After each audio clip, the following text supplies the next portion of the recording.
नमस्कार प्रिय दर्शकों, आप देख रहे हैं ज्योतिष मंत्र। प्रिय दर्शकों, अनेकों बार धूना लगाने की विधि के संबंध में प्रश्न आ चुका है और शीघ्र ही यह विधि आपको देने जा रहा हूं कि किस प्रकार से धूना चेतन करना चाहिए, किस प्रकार से धूने की सेवा होती है और किस प्रकार से धूने का प्रयोग हम नित्य प्रति या साधना काल में कर सकते हैं। परंतु आज चर्चा है एक ऐसे प्रयोग की जो प्रत्येक व्यक्ति, साधक और गृहस्थ सभी कर सकते हैं और वह प्रयोग है भभूत बनाना। भभूत लगभग सभी कार्यों में प्रयोग की जाती है। कार्य सिद्धि हो, थोड़ी सी भभूत लेकर के मस्तक पर तिलक लगा करके यदि हम चले जाते हैं, या कई बार भभूत को मात्र जेब में रख करके भी जाया जाता है जो रास्ते में चौराहे पर गिरा दी जाती है। इस प्रकार से करने से कार्यों की सिद्धि होती है। दूसरा, भूत प्रेत से ग्रसित कोई व्यक्ति है या किसी प्रकार का तंत्र किया गया है तो उसमें भी झाड़ा और भभूत दोनों बड़े कारगर हैं। शीघ्रता से लाभ देने वाली ये क्रिया होती है, प्रक्रिया होती है और लगभग सभी साधक इस प्रक्रिया का प्रयोग करते हैं, जिससे कि मरीज को तुरंत लाभ हो, तुरंत राहत मिले और वह स्वस्थ होने लगे। और आज भभूत का निर्माण किस प्रकार किया जाए जो सभी प्रकार के कार्यों की सिद्धि करे, तंत्र मंत्र भूत बाधा से मुक्ति प्रदान करे, ऐसे विशिष्ट साबर मंत्र को देने जा रहा हूं जो नाथ संप्रदाय का एक विशेष मंत्र है, जो भभूत के लिए है, भभूत को बनाने के लिए है, भभूत को सिद्ध करने के लिए है। भभूत को सिद्ध कैसे किया जाए, कैसे बनाया जाए और कैसे इस मंत्र को सिद्ध किया जाए, यही चर्चा आज के इस वीडियो में हम करने वाले हैं। क्लिष्टता बिल्कुल भी नहीं है, अत्यंत सरल विधान के साथ ये मंत्र आप लोगों को देने जा रहा हूं। प्रिय दर्शकों, पूर्व में भी बता चुका हूं कि प्रत्येक चीज आपको लिखित में भी दी जाती है, जिससे कि किसी प्रकार की असुविधा या आपको कोई प्रश्न शेष ना रहे। फिर भी बिना वीडियो को देखे आप लोग प्रश्न कर देते हैं, इसलिए पुनः विनम्र निवेदन है कि पहले वीडियो को पूरा देखें और उसके बाद प्रश्न करें, क्योंकि आपके इस प्रकार के प्रश्नों से उन लोगों के प्रश्नों का उत्तर देना मुश्किल हो जाता है जो वास्तव में समस्या से ग्रसित हैं। आप लोग इस प्रकार के अनावश्यक प्रश्न बिना वीडियो को पूरा देखे कर जाते हैं और फिर प्रश्नों की संख्या इतनी अधिक हो जाती है कि इन्हीं प्रश्नों को सुलझाने में सारा समय निकल जाता है, जिसके कारण वास्तव में जिसको जरूरत है प्रश्न का उत्तर उसको मिलना चाहिए वो नहीं मिल पाता। लगभग हर दिन 1000 से ऊपर प्रश्न आते हैं और जिसमें से ज्यादातर प्रश्न इसी प्रकार के होते हैं कि इस वीडियो में आपने ये नहीं बताया, जबकि आप वीडियो को पूरा नहीं देखते। पूर्ण विधि लिखित में बोलकर बताई जाती है और कई बार कुछ चीजें रह भी जाती हैं तो उन्हें लिखित में दे दिया जाता है। इसलिए आप वीडियो को पहले पूरा देखें, पूरा सुने और उसके बाद प्रश्न करें, और प्रश्न भी सार्थक हो, जो आपकी अपनी समस्याओं से हो। चलिए बात करते हैं आज के विषय की, भभूत को तैयार कैसे किया जाए। सबसे पहले जान लेते हैं सामग्री, और सामग्री की बात करते हैं तो किसी भी प्रकार की विशेष सामग्री की आवश्यकता बिल्कुल भी नहीं है, मात्र इस मंत्र का जप पर्याप्त है। किसी प्रकार की सामग्री की आवश्यकता नहीं है। सामान्य सी आपके घर में जो पूजन सामग्री है, अक्षत है, पुष्प है, नहीं है तो भी चलेगा। दीपक, घी, तेल का कैसा भी इस साधना के लिए आपका प्रयोग किया जा सकता है। नैवेद्य की बात करूं तो गुड़ का, मिश्री का, लौंग, इलायची, बतासे, जो भी आपके पास उपलब्ध हो, सभी प्रकार की सामग्री भोग स्वरूप आप प्रयोग कर सकते हैं। किसी प्रकार का बंधन नहीं है, कोई विशेष सामग्री आवश्यक नहीं है। परंतु अक्सर एक बात बोलता हूं कि जब साधना आरंभ करें और साधना का समापन करें उस समय कुछ विशेष अवश्य रखना चाहिए। चाहे तो खीर का नैवेद्य हो, क्योंकि ये गोरखनाथ जी का मंत्र है, तो चूरमे का भोग भी लगाया जा सकता है, या फिर शक्कर और घी का भोग लगाया जा सकता है। परंतु पुनः बता दूं कि आवश्यक नहीं है कि आप ये प्रयोग करें ही करें। जो आपके पास सरलता से उपलब्ध है, मौजूद है, उसी का प्रयोग कर सकती है। मात्र एक जल का पात्र लेकर के आपको बैठना है। संकल्प सिद्धि इत्यादि के लिए, आचमन के लिए स्क्रीन पर पूर्ण सामग्री दिखा रखी है, इनमें से जो मिल जाए, जितनी उपलब्ध हो जाए, उसी से आप इस प्रयोग को संपन्न कर सकते हैं। अब जानते हैं किस दिन करना है। इसे किसी भी रविवार के दिन या पूर्णिमा के दिन आरंभ किया जा सकता है। सिद्धि योग हो उत्तम है, अथवा रविवार या पूर्णिमा के दिन से आप आरंभ कर सकते हैं। घर में या भगवान शिव के मंदिर में इस मंत्र का आपको जप करना है। श्रेष्ठतम तो होगा भगवान शिव के मंदिर में बैठकर इस मंत्र का जप किया जाए, परंतु यदि घर में करते हैं तो नुकसान कुछ भी नहीं है। किसी प्रकार का संशय मत रखना। पूर्व में एक मंत्र दिया था फटकार मंत्र के नाम से, गोरखनाथ जी की फटकार। वह मंत्र निश्चित तौर पर आपको शिव मंदिर में या गुरु गोरखनाथ जी के धाम पर या धूणे पर ही जपना है। परंतु आज के इस मंत्र में किसी प्रकार की बाध्यता नहीं है कि इसे मंदिर में ही जाके जपे या फिर घर में जप सकते हैं। जहां आपका मन करे, जहां आप सरलता से पूर्ण विधि विधान के साथ इसको कर सके, जितना आपसे हो सके, वहां बैठ करके इस साधना को एक निश्चित समय पर करना है। वैसे तो एक ही दिन का विधान है, परंतु यदि आप साधक हैं तो इस मंत्र का 11 दिन का एक विधान जरूर कर लीजिए। एक माला नित्य प्रति, बहुत अधिक जप करने की आवश्यकता नहीं, मात्र एक माला नित्य प्रति 11 दिन तक लगातार आपको जपना है। जैसे कि बताया, पूर्णिमा से और रविवार से आरंभ कर सकते हैं। तो जिस दिन भी आरंभ करें, उस दिन आरंभ करने से पूर्व भगवान शिव के मंदिर या फिर धूणे के ऊपर आपको थोड़ी सी भोग सामग्री लेकर के जानी है। जैसे कि अनेकों बार बताता हूं, या तो किसी प्रकार की मिष्ठान ले जाइए, मिठाई ले जाइए, या फिर खीर का नैवेद्य ले जाइए।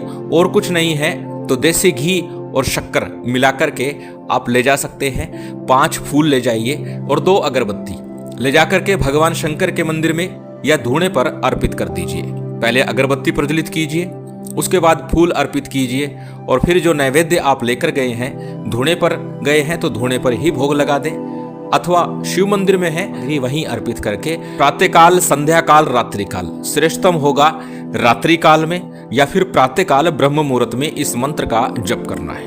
सबसे पहले घर में या मंदिर में जहां भी आप बैठे हैं, उत्तर या पूर्व मुख होकर के बैठ जाइए, शुद्धि आचमन कीजिए, और शुद्धि आचमन करने के पश्चात में दीप प्रज्वलित कर लीजिए। किसी भी प्रकार का दीपक प्रयोग कर सकते हैं, घी का भी, तेल का भी। दीपक प्रज्वलित करने के पश्चात में संकल्प आपको करना है कि आप भभूत की सिद्धि के लिए गुरु गोरखनाथ के इस साबर मंत्र को सिद्ध करना चाहते हैं। संकल्प में अपना नाम, अपना गोत्र, उस दिन का तिथिवार, नक्षत्र बोलना है, अपना मनोरथ कि आप ये साधना सिद्ध करना चाहते हैं, इस मंत्र को सिद्ध करना चाहते हैं। संकल्प बोल करके संकल्प का जल, अक्षत, पुष्प जो दाहिने हाथ में आपने लिया हुआ है उसे किसी थाली प्लेट में या फिर गणेश जी के सम्मुख अर्पित कर दीजिए। इसके बाद में सबसे पहले गणेश जी का, गुरु का, कुल देव, पितृदेव, स्थान देव, इन पंचदेव का सामान्य सा जो सामग्री आपके पास उपलब्ध है उसी से पूजन कर लीजिए। भगवान शंकर का, गुरु गोरखनाथ का और भैरव जी का भी सामान्य सा छोटा सा पंचोपचार रीति से पूजन संपन्न कर लीजिए। जैसे कि बताया, बहुत अधिक बड़े विधि विधान की आवश्यकता नहीं है, जितनी सामग्री आपके पास उपलब्ध है उसी से कर लीजिए। यदि भगवान शंकर के मंदिर में आप पूजन कर रहे हैं तो जल भगवान शिव को अवश्य अर्पित कीजिएगा। घर में कर रहे हैं तो सामान्य जो भी आपके पास विग्रह रखा हुआ है उसी प्रकार से कर लीजिएगा। यदि घर में पूजन करते हैं तो गुरु गोरखनाथ जी का चित्र अथवा नवनाथ का चित्र आपको रखना है और उनका पूजन करना है। सभी का पूजन संपन्न हो जाए, उसके बाद में हमेशा की तरह एक माला पहले गणेश मंत्र की कीजिएगा, ओम गंग गणपते नमः, इस मंत्र को बोलते हुए एक माला का जप करना है। इसके बाद एक माला गुरु मंत्र की। और पूर्व में भी आपके प्रश्नों के उत्तर में एक वीडियो डाल चुका हूं कि साबर मंत्र की साधना कैसे करें, क्या नियम है, तो उसमें बता दिया है आपको। और हर वीडियो में भी बताता हूं कि गुरु अगर नहीं है तो साबर मंत्रों के विषय में विशेष रूप से, वैसे तो गुरु मुख से ही मंत्र को ग्रहण करना चाहिए, परंतु यदि गुरु नहीं भी है तो मंत्र को अच्छे से कंठस्थ करके और फिर उसकी साधना करनी चाहिए। और गुरु रूप में भगवान शिव के पंचाक्षरी मंत्र का या फिर गुरु गोरखनाथ के जो मूल मंत्र है उनका, ओम गुरु गोरक्षनाथाय नमः, इस मंत्र का जप कर सकते हैं। अथवा हमारे गुरुदेव द्वारा दिया गया मंत्र ओम परम तत्वाय नारायणाय गुरुभ्यो नमः, इस मंत्र का एक माला का जप आप कर सकते हैं गुरु मंत्र के रूप में। गणेश मंत्र और गुरु मंत्र के बाद में आज का जो मंत्र है वो साबर मंत्र है। और साबर मंत्र यदि जपते हैं तो साबर सिद्धि मंत्र का 11 बार या 21 बार जप अनिवार्य रूप से करना चाहिए। साबर सिद्धि मंत्र के विषय में भी अनेक बार बता चुका हूं। और साबर सिद्धि मंत्र, गुरु मंत्र दोनों ही डिस्क्रिप्शन में आपको मिल जाएंगे, वहां से आप देख सकते हैं। साबर सिद्धि मंत्र आपकी स्क्रीन पर है, एक बार पुनः बोल करके बता देता हूं। गुरु सठ गुरु है वीर, गुरु साहब सुमरी बड़ी भांत, सिंगी टोरो बन कहूं मन नाऊ करतार, सकल गुरु की हर बजे, घट्टा पकड़ उठ जाग, चेत संहार श्री परमहंस। ये साबर सिद्धि मंत्र है, 11 बार इसका जप अवश्य ही करना चाहिए। और जब आपका गुरु मंत्र, गणेश मंत्र इत्यादि का जप पूर्ण हो जाएगा, उसके बाद मात्र एक माला का जप आज के इस मंत्र का करना है। मंत्र को पहले कंठस्थ कीजिएगा और जब मंत्र अच्छे से याद हो जाए, कंठस्थ हो जाए, उसके बाद ही साधना करनी चाहिए। चलिए मंत्र को जान लेते हैं। मंत्र आपकी स्क्रीन पर है, एक बार बोल करके बता देता हूं। मंत्र इस प्रकार है। ओम गुरुजी भभूत माता भभूत पिता भभूत पीर उस्ताद भभूत में लिपटे शंकर शंभू काशी के कोतवाल नवनाथों ने भभूत रमाई प्रकटी उसमें काली माई रिद्धि लाई सिद्धि लाई काल कंटक को मार भगाई अस्तक मस्तक लिंगाकारा मस्तक भभूत जय जयकार भभूत में त्रिदेव विराजे बजरंगी नाचे गोरख गाजे खोले भाग्य के बंद दरवाजे सिद्धो आदेश धूना लगाया उपजी भभूति मन हर्षाया भभूति भस्म का जपो जाप उतरे जन्म जन्म के पाप आदेश गुरुजी नाथों का आदेश वटनेर काली को आदेश। जब मंत्र का जप आपका पूर्ण हो जाए, सामान्य सी कपूर इत्यादि से या फिर अन्य दीपक प्रज्वलित करके गोरखनाथ जी की नवनाथों की आरती कीजिए और आरती के बाद में जो भी भोग है आपके पास वह अग्नि पर समर्पित कर दीजिए। गाय के गोबर के उपलों की अग्नि आपको बनानी है, उसके ऊपर समर्पित करना है भोग को। इसके बाद में आसन को प्रणाम करके क्षमा प्रार्थना करके उठ जाइए और यह क्रिया लगातार 11 दिन करनी है। अब जानते हैं इसका प्रयोग किस प्रकार करना है। यदि साधक हैं तो 11 दिन की साधना के पश्चात में नित्य 11 बार भी इसका जप करेंगे तो भी श्रेष्ठ रहेगा, क्योंकि अनेकों बार बताता हूं कि जब भी किसी मंत्र को सिद्ध करें उसके बाद भी उस मंत्र का जप लगातार लगभग 3 महीने तक करना चाहिए, जिससे कि वो मंत्र सदा सर्वदा के लिए आपके लिए चैतन्य बना रहे और आपके लिए सिद्ध बना रहे। अब कभी भी इस मंत्र का जब प्रयोग करेंगे तो मात्र 11 बार इस मंत्र से भभूत को पढ़ करके दे दीजिए। यदि भूत बाधा से ग्रसित है तो मस्तक पर लगाने के लिए, नाभि पर लगाने के लिए और थोड़ी सी एक चुटकी जल में डालकर उसे पीने के लिए दे दीजिए। यदि कार्य सिद्धि के लिए जा रहे हैं तो मस्तक पर लगा करके जाइए, कंठ पर लगा करके जाइए और साथ ही नाभि पर भी लगा करके जाइए। निश्चित ही गुरु गोरखनाथ जी की कृपा से कार्यों की सिद्धि होने लगेगी। नित्य प्रति भी इसका प्रयोग कर सकती है। अब भभूत बनाने के लिए जिस पर आपने भोग लगाया है प्रतिदिन, उसी राख को आपने छान करके कपड़े से रख लेना है और वही भभूत आपके लिए श्रेष्ठ है, पर्याप्त है। यदि दोबारा भभूत बनाने की आवश्यकता पड़े तो धूणे के ऊपर तो धूणा चलता है, उसी की भभूत प्रयोग हो सकती है, अथवा गाय के उपले जला करके उनकी भभूत को, उसकी राख को भभूत के रूप में मंत्र सिद्ध कर लीजिए एक माला जप करके और फिर उसका प्रयोग कर लीजिए।